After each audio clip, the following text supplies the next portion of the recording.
स्वस्थ राहायचंय, मग हे जाणून घ्या.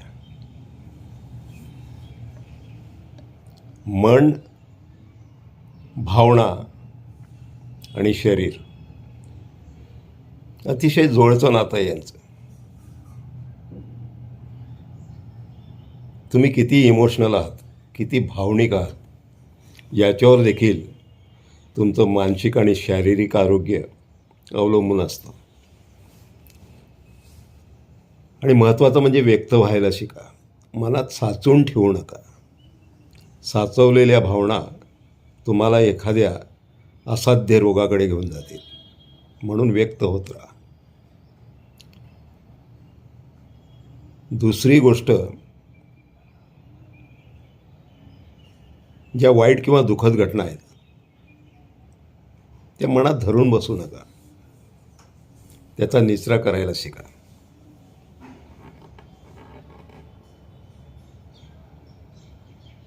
नाहीतर तुमची मानसिकता अशी तयार होते